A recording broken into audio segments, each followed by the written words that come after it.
everybody. That was a great way to start the day. Where are our friends from Grove Park? Right there. Thank you guys for being here.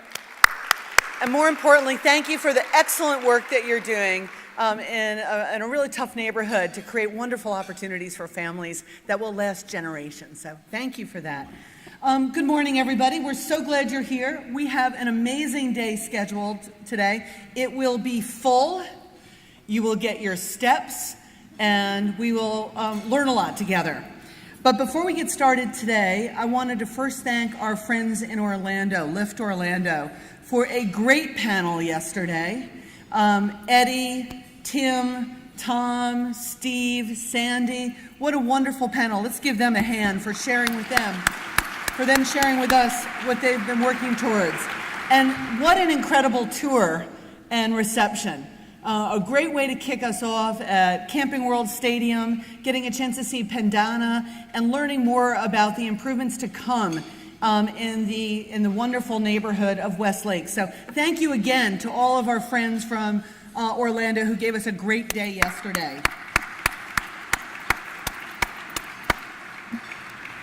We have a great couple of announcements to make, and I'd like to bring my colleagues Evan Smith and Alexa Wiggins up. Alex Wiggins.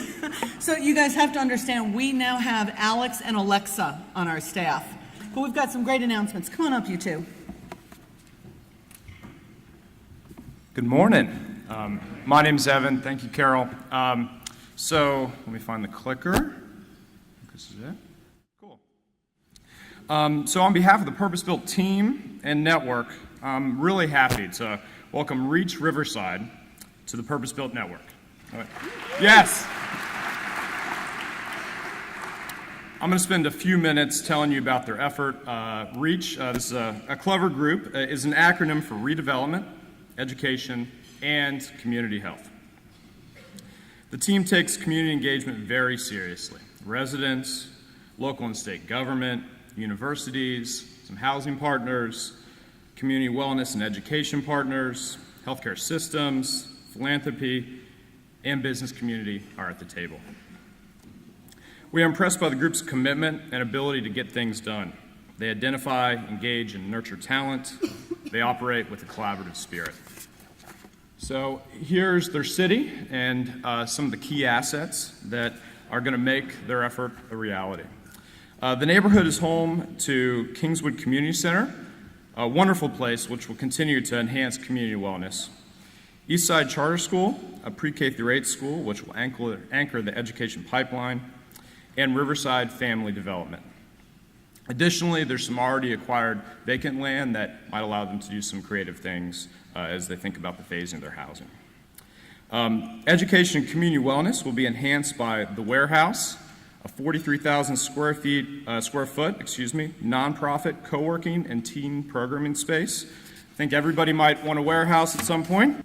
The project won the Pete DuPont Freedom Foundation's 2017 Reinventing Delaware Award. Warehouse members are going to share a common goal of immersing teens in rigorous, intensive, and relevant experiences that will best prepare them for higher education opportunities and eventually employment. This gives you a sense of their commitment to partnership and ability to bring organizations together. Each of these organizations are ready to work at the warehouse when it opens soon. Again, we're really inspired by this team. If you'd like to learn more, I encourage you to stop one of them in the hall and have them share a little bit more about their effort. I can't begin to do it justice in just a couple of moments. If you're part of the Wilmington team in some way, if you just stand, please, so we can recognize you.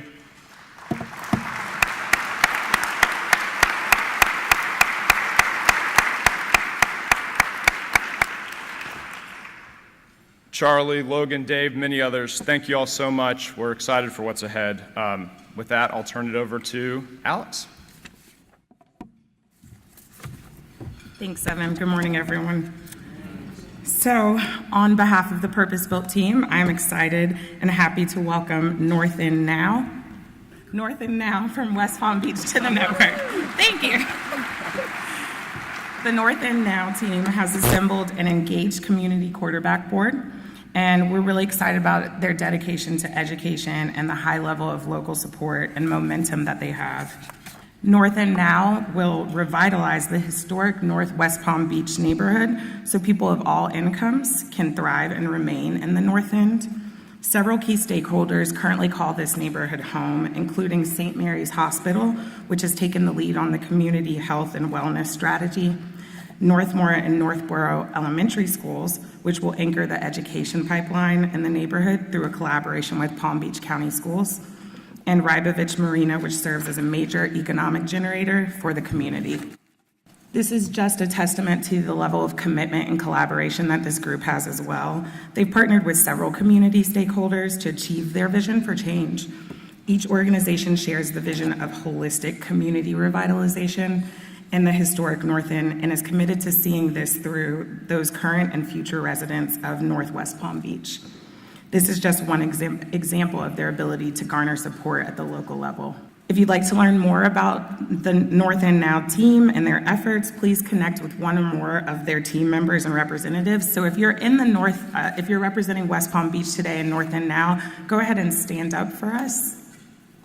Thank you.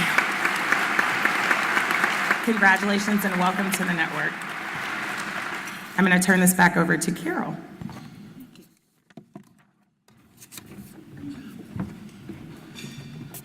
That's exciting. That brings our network member count up to 20. We think that I'm very excited by that. You think about, 20 folk, 20 community groups leading this work that's going to drive this much change across the country to create a more equitable, fairer, more prosperous America. It's exciting work, and we are honored to be your partners as you work to build healthier, safer, more prosperous communities in your part of the world. I want to take this opportunity first to say it's really nice to stand offside here from the podium because these lights don't blind you. And it gave me a chance as I was listening to Alex and Evan introduce our newest network members to take a look at this crowd. And again, I just want to say personally how much I admire you. And the affection and the esteem with which I hold you folks who are doing this hard, complicated, long-term work that is sometimes fraught with peril because you're taking a risk and taking a chance to create better opportunities for people who have not had a fair shot in America. And I just want to recognize you all for the work that you do and the courage that you have to drive change and better opportunities in your community. So please give yourselves a round of applause.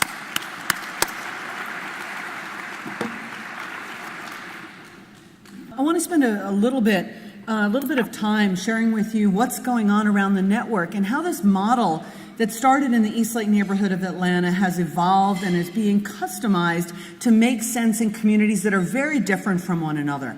So we're going to take a few minutes to talk about why we do this work, why we think a place-based approach to breaking the cycle of poverty is the best and smartest approach to creating a more equitable America. I want to talk a little bit about what our model looks like, and then more importantly, we're going to spend a lot of time looking at how you all are implementing this around the country. We hope that it'll give folks who are just on the beginning part of their journey into this work an idea of the creativity and the resourcefulness that you all bring to this work who are already underway. So let's think a little bit about this. So we want to start by thinking about, again, why this work matters. And we know, here we are, 37 million Americans continue to live in poverty. This is 50 plus years after Lyndon Johnson declared a war on poverty. Bless you. And while we know that we have won some battles, we have not yet won the war. That's about 1 in 10 Americans continue to live in poverty. We know that kids experience poverty at even higher rates. About 1 in 6 American children live in poverty. And we also know that if you live in concentrated poverty, your road to hoe is simply harder than if you happen to be poor living in a more economically diverse community. So if you think about that, 1 in 6 American children continue to live in poverty, and their road to hoe is harder. This statistic I've shared with many of you before, and every time I say it, it blows me away. 86% of third graders who live in neighborhoods of concentrated poverty do not read at grade level. Think about that. 6 out of 7 third graders who live in concentrated poverty don't read at grade level. And that's a really important early metric to know whether a child, a family, a community is on track for a good academic outcome, a good economic outcome, and now we also know that it's an important early indicator for their health outcomes. So this matters to all of us. We know now that where you live is the most important determinant of what your life prospects are going to be like. We know that if you live in a neighborhood of concentrated poverty, your lifetime earnings are likely to be lower than somebody who comes from a more economically diverse neighborhood. We know that your life expectancy is expected to be much lower, and that you're likely to experience chronic disease at higher rates. This isn't good for anybody. It's certainly not good for the people who live in neighborhoods of concentrated and what their quality of life is and what their life expectation is. But when you come back to the 30,000 foot level and think about, is it good for our country? It's not. It's terrible. Warren Buffett calls the healthcare system right now and the costs associated with it the great tapeworm on the American economy. And that's right. I mean, this is something that is hard-nosed business people, and I know we have a few of you in the room. This is something that we should all care about fixing. We know that in climbing the income ladder, where you are born and where you live makes a difference. If you happen to be in the Southeast, from Atlanta, in fact, if you're born in the bottom 20% of the economic food chain, your likelihood of moving to the top 20% in your lifetime is only 4.5%. You know, I think we've all bought into the American dream idea that if you work hard and play by the rules, you can do better and your children can do better than you did.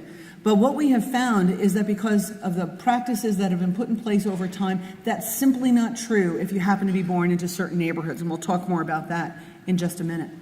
We know now that zip code has become a more important predictor than your genetic code as to what your health outcomes are likely to be. These two maps were put together by the team at Virginia Commonwealth University Center and funded by the Robert Wood Johnson Foundation to demonstrate life expectancy in different neighborhoods. If you look at the New Orleans model, if you happen to live in the Iberville neighborhood, your life expectancy is 55 years of age. How many people in this room are 55 or older? I don't think you're all ready to be done, are you? If you live in Nevers, just 3 miles away, your life expectancy is 80. Think about that. What is social justice and economic justice and just a purely economic issue for our country? That is unacceptable. Chicago, 5 miles, 16 years. This isn't just one city. It's not just in one part of the country. It's all over the country.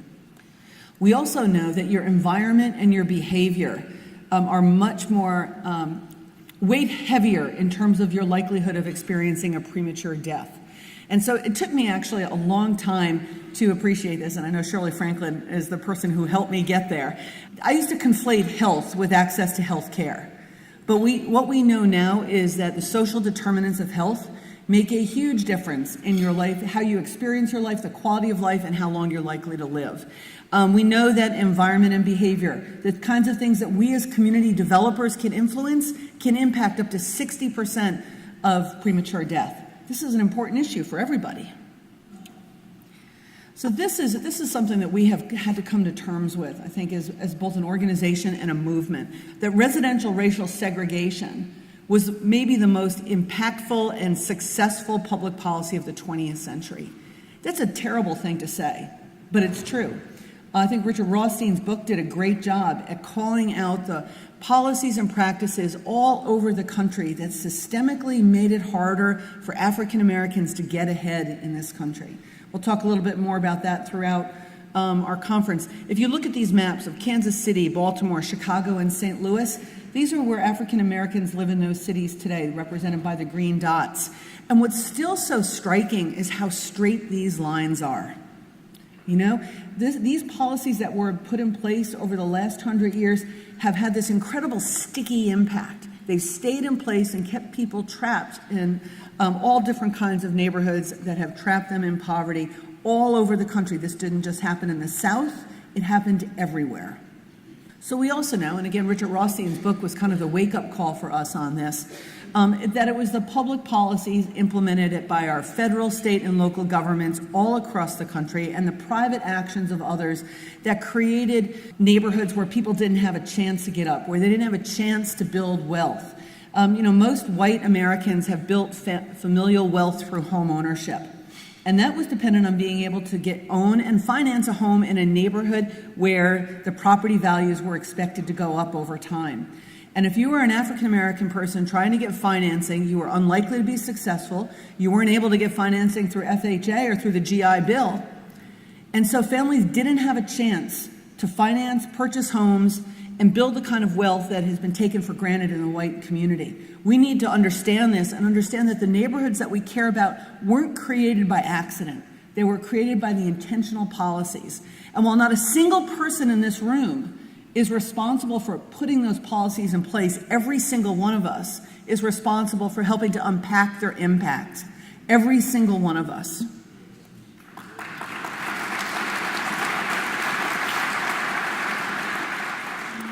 So these policies and practices had created a real challenged community in the Eastlake neighborhood of Atlanta. And I first came out to Eastlake in 1995 when I went to work for the Atlanta Housing Authority, and much to my surprise was invited to become part of the planning committee in that neighborhood and work with the residents of Eastlake Meadows and this newly created organization called the Eastlake Foundation to create a plan for revitalizing the neighborhood. When I first came out to the neighborhood, I had been a commercial real estate lawyer, and so I've been involved in deals all over Atlanta, all over the Southeast, and what struck me when I moved out to Eastlake for the first time was to see this moat of red clay around Eastlake Meadows. And what that was, it represented the land upon which people had had houses and businesses and basically abandoned those houses and businesses because of the chaos that had been created in Eastlake Meadows, made them places where people no longer wanted to invest or live. And so what we had was a community of people largely who had been assigned by a bureaucrat to live in Eastlake Meadows because they didn't have any other choices about where to live. So people were living in really difficult circumstances. These numbers are shocking. A 30% high school graduation rate. The school in the community was the lowest ranked school in this city and one of the lowest ranked schools in the state. The income of families in the community was $4,500 a year, and only 13% of adults worked. That's the employment, not the unemployment rate. Out of the 650 apartments in the neighborhood, only 260 were uninhabitable. And the neighborhood suffered from a crime rate that was 18 times the national average. Now, I share this with you because the statistics suggest that this was a really difficult place to live. And my experience knowing the residents who live there is that it was. But what Eastlake had was this tremendous asset of resilient people. The woman you see in the middle picture is named Eva Davis. Miss Davis was the president of the Eastlake Meadows Resident Association, and she was a ferocious community leader, somebody dedicated to creating opportunities for her community. She told me she had a vision in 1974. This is just 4 years after Eastlake Meadows opened. 4 years later, had a different vision for the kind of community that she wanted to live in. She wanted to live in an economically diverse community, a racially diverse community with good schools and a grocery store. And this was the thing that always resonated with me. She said, I want grass. I want to see grass on the lawns, because there was no grass in Eastlake Meadows. It was red clay that where the grass didn't take and where kids played outside and nobody cared whether the grass was maintained or not, so it all went away. That was her vision. Ms. Davis wanted to create an opportunity for her community to live like more people in America wanted to live, but she didn't have the allies and the power to get there on her own. But the Atlanta Housing Authority and this newly created organization called the Eastlake Foundation came up alongside, and in a very difficult process, built trust, built relationships, and together came up with a plan that was designed to create a new platform in the neighborhood, a platform that would serve families generation after generation after generation. Now, that Eastlake Foundation had been formed by a guy named Tom Cousins, who's one of Purpose Built's funders today. Tom was a real estate developer in Atlanta, a great guy, a philanthropist who I would describe as very frustrated at that point. He'd given away a lot of money and not seen the kind of return on investment that he had seen in his for-profit work in the social arena. And so Tom read an op-ed in the New York Times written by Dr. Todd Clear, who we will meet tonight. And that article said that 70% of the men in the New York State prison system came from just 8 neighborhoods in New York City. Think about that. And so that was Tom's aha moment to think, how do we fix place? How do we create neighborhoods that will support people? He called the chief of police in New York or in Atlanta and said, I've learned this about New York City. Do we have the same situation here in Atlanta? And the chief said, well, yeah, Tom, everybody knows that. And Tom said, well, I don't know that. And to his credit, he stepped up and directed his family philanthropy to support this neighborhood revitalization, not quite knowing what it would look like when we started, but being committed to the long run. And the Cousins Family Foundation created that Eastlake Foundation to operationalize the good work and philanthropy in the community. And that community quarterback has been in existence now since 1995 and continuing to do great work. So Tom Cousins, Eva Davis, the residents, and the Atlanta Housing Authority came together to create a plan. It took about 3 years of hard work, relationship building, and trust building to come up with that plan. And the outcomes have been extraordinary. The community is way safer than it used to be. It's one of the safest neighborhoods in Atlanta. In fact, I remember Tom looking at the data a few years ago and remarking that it was safer than his neighborhood in the Tony part of Brookhaven. Kids are thriving, and we often use how kids are doing as a proxy measure to say how the community is doing, because kids can't outperform their neighborhood. Schools can't outperform their neighborhood. So we look at kids in the Eastlake neighborhood. They now attend one of the highest performing schools in the state of Georgia. They're thriving.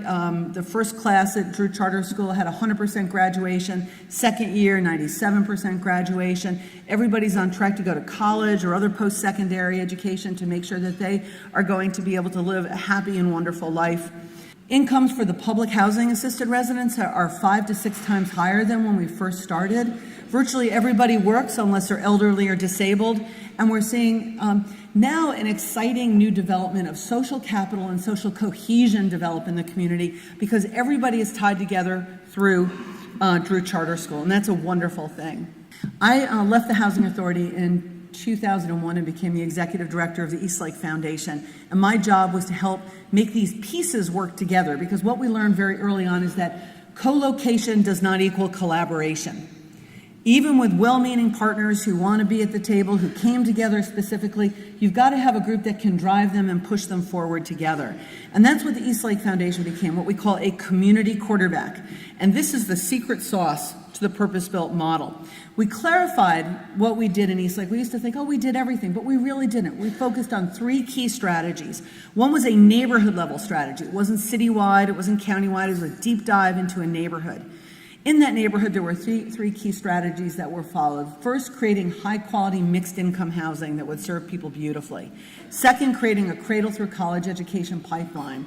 And third, creating the kinds of community health and wellness programs that my friend Egbert Perry calls the quality of life infrastructure. I really like that term. It's wonky, but it really tells you what you need to know. It's the kind of thing that everybody thinks about, I want in my neighborhood, in addition to schools and education. We all want YMCAs, we want rec centers, we want grocery stores, we want access to medical care, we want workforce development programs, we want economic development. That's all part of that community health and wellness program.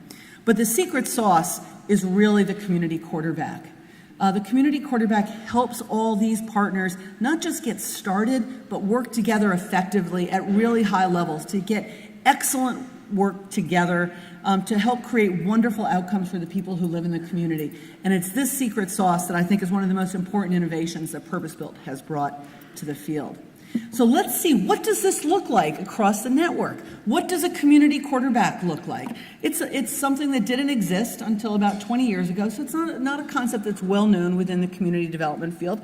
But let me show you how a couple of community quarterbacks got started, what they look like, and the kind of work that they're doing. First, Charlotte. Where are our friends from Charlotte? I know we've got a few somewhere. Oh, there they are. Glad you're here. There's Mac. So in Charlotte, the Housing Authority had won a $20 million Hope 6 award in the very last round of Hope 6 competitions for the revitalization of a public housing community in the neighborhood. They recognized that they wanted to see this cross-sectoral change in education, housing, health, and wellness, and that while they and their development partner could do a great job on the housing piece, they needed people to help tie that all together. And so they spun off a new organization that has become the community quarterback. And get this, the Housing Authority funded its first 2 years of operation. So it could get started, and then they could demonstrate their value to be able to go out and raise money after that. Terrific work, Mac, and we're glad you're here. Spartanburgs, the Northside Development Group. Where are our friends from Spartanburg? Come on, I know you're here. There they are. So this is a small but mighty group. So one of the things I'd like to hold out about, there's a lot of things I want to hold out about Spartanburg, but one of them is this really great partnership that's developed between the city and Northside Development Group, the community quarterback. First, the partnership focused on land assemblage in the North Side because the city owned a lot of lands that it had acquired through tax liens and whatnot, and Northside Development Group was going out to acquire other vacant land. So they created a partnership through which they would be able to acquire and then jointly plan how that land would be developed. Another thing that they did, and I love when our projects have at their start the heart of a community organizer, and this team did. And they worked with residents to create a new group called the Voyagers, neighborhood residents who went through a training process, who participated in NeighborWorks training, and remain integrally involved in every decision that gets made in the North Side. In fact, I would dare say that nothing will happen in the North Side that the Voyagers do not support. And Tony, I think you're here, right, from the Voyagers? We're right back there. You have questions about the Voyagers program. Tony's your man to answer them. A remarkable group of people who are incredibly effective ambassadors and advocates for their community in this process. Southeast Raleigh Promise was created as a direct response to the needs of the community that were identified as the YMCA started to think about how it would build a new facility to serve the community of Southeast Raleigh. Where's Kia and her team? Let me see, right back here. So glad you guys are here. And again, taking time on the front end, taking time to go slow in the beginning, to go fast later, to build all those authentic relationships, build in equity to every decision that gets made, and creating a path forward that will not be easy, will not be evident every day, but they'll figure out the first 3 steps, and then they'll figure out the 4th, 5th, and 6th. And we're so proud of what they've been able to accomplish so far. So let's talk about what does mixed income housing look like. You know, my nickname that Greg Giornelli gave me a few years ago was Mixed Income Woman. And I wear that moniker with pride because I think it is always better to deliver affordable housing in a mixed income model in a way that creates better economics for a community, that creates better social outcomes for a community. But what does mixed income look like? And it looks very different around the country. We saw a beautiful example of large-scale mixed income housing yesterday at Pandana. I thought it was lovely, absolutely beautiful, and it's a great example of this, of mixed income. So let me talk about a few other communities along the way. Where are our friends from Birmingham? I see Sally over there. Birmingham's doing a great job. Their neighborhood is very different than the neighborhood we saw yesterday. It was a more organically whole neighborhood. It didn't have a big public housing or a big distressed apartment complex there. So Sally and her team worked really closely with the residents in the community to determine what their housing strategy would be. And it started by acquiring some land, demolishing vacant and blighted buildings, using some of that land to create 64 new units of townhouses that are lovely. And one of the things that's cool about it is the way they weave through the community. So they really have brought value to many blocks in the neighborhood by creating a sense of movement and investment in the community. But they didn't stop there.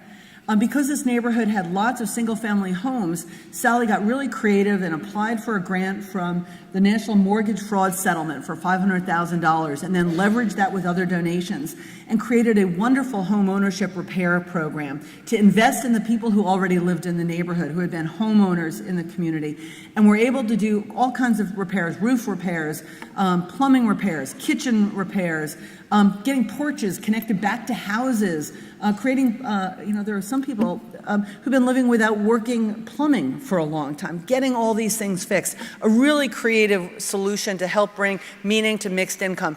88 homes have been newly upgraded as a result of that work.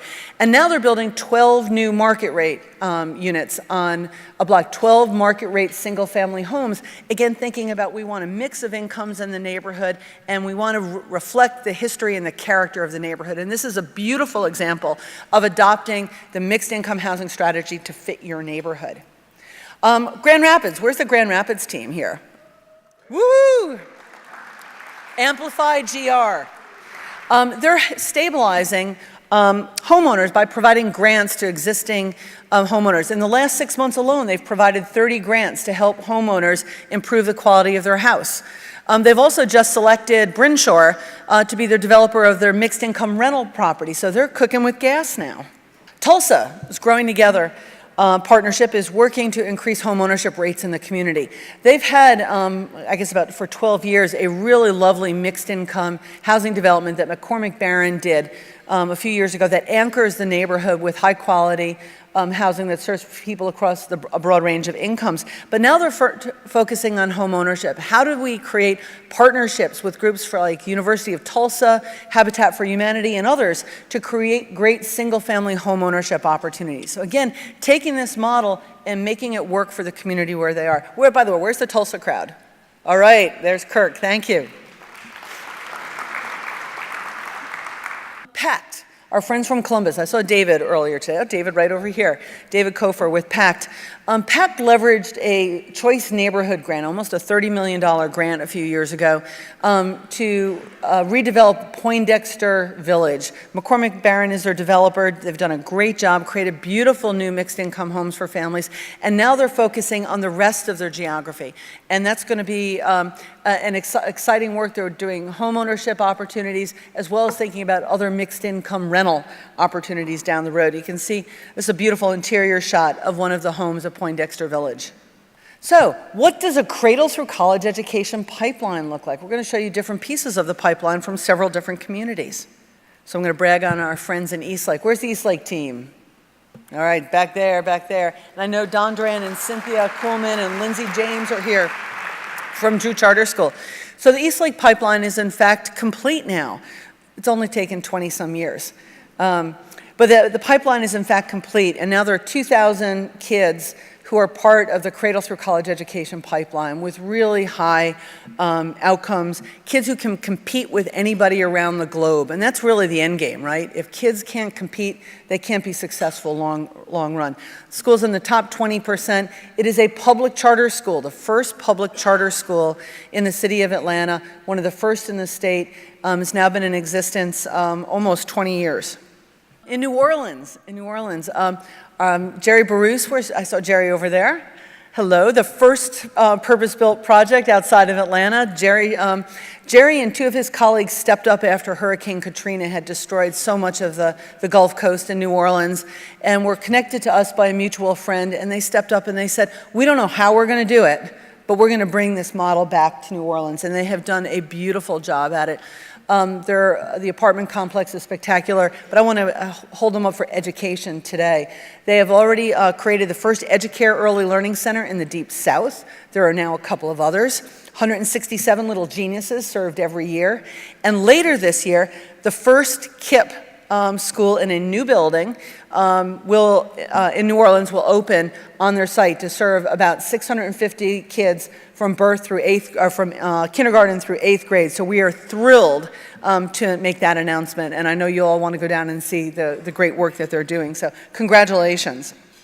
In Fort Worth, where we had our conference a few years ago, Uplift Charter School is the anchor of the education pipeline. And we've got Ann, who's from Uplift, who's just retired from Uplift, and Becky Maddle, who used to work for Uplift, who are both here. There's Ann, thank you, and I know Becky is somewhere here. There's Becky, hi. These guys have just done wonderful work in creating an education pipeline in this community, but what I want to hold up is the way Uplift, which operates about 35 schools in Fort Worth and in Dallas, was willing to change their admissions policy to make sense for this community. Their original policy was, we'll serve kids from 3 zip codes. They'll have the first priority to get to go to the school.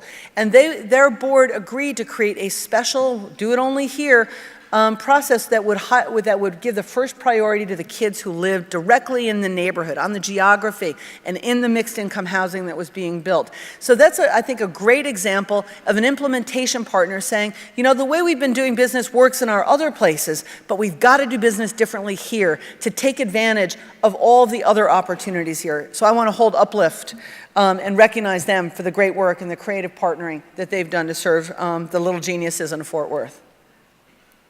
Kansas City Neighborhood Academy is the anchor and Wendell Phillips neighborhood. This is the first public charter school supported by the Kansas City, Missouri School District. An exciting time. They've been open for 3 years, building great partnerships. We're excited because we've led with education first in Kansas City, which is not always the easiest way to go.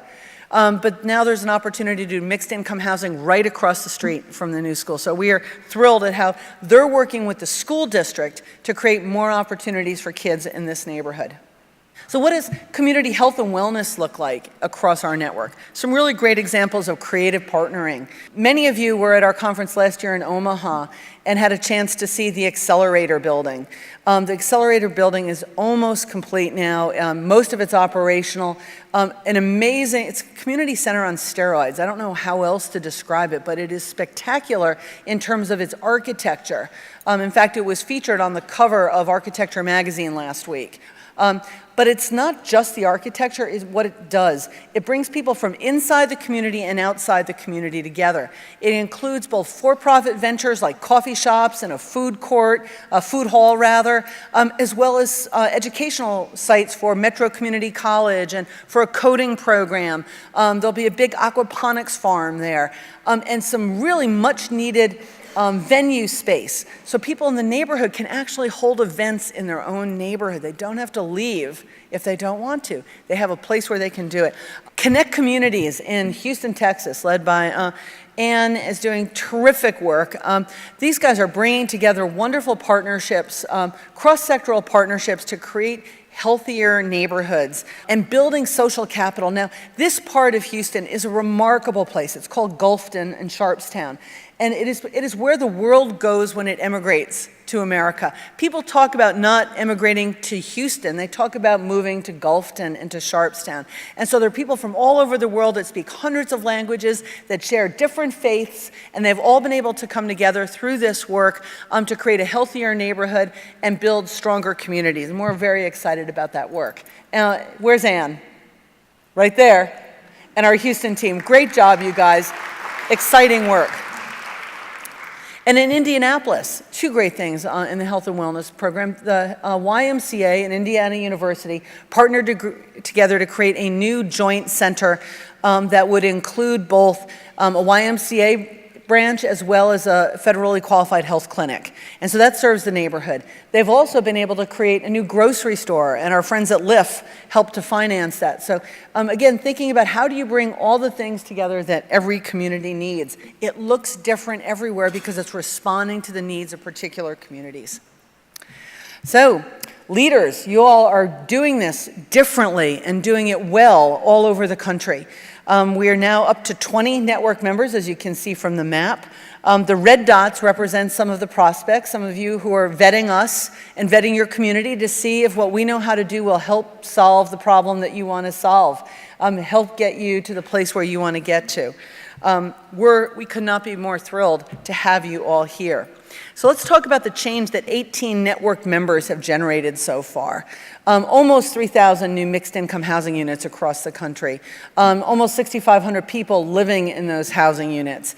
58 different schools, including early learning academies, being operated, serving 21,000 students across the country.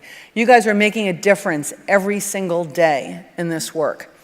I want to remember, for those of you who were with us at our conference in Birmingham a few years ago, Fred Blackwell, the head of the San Francisco Foundation, gave us a great opening charge, and he charged us with thinking about equity more deeply in everything we do.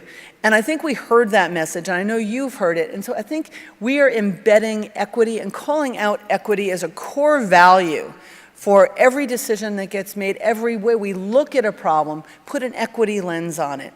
We're going to hear more about that tomorrow, but we're seeing that pay off dividends in terms of the kinds of social cohesion and social capital being developed in neighborhoods.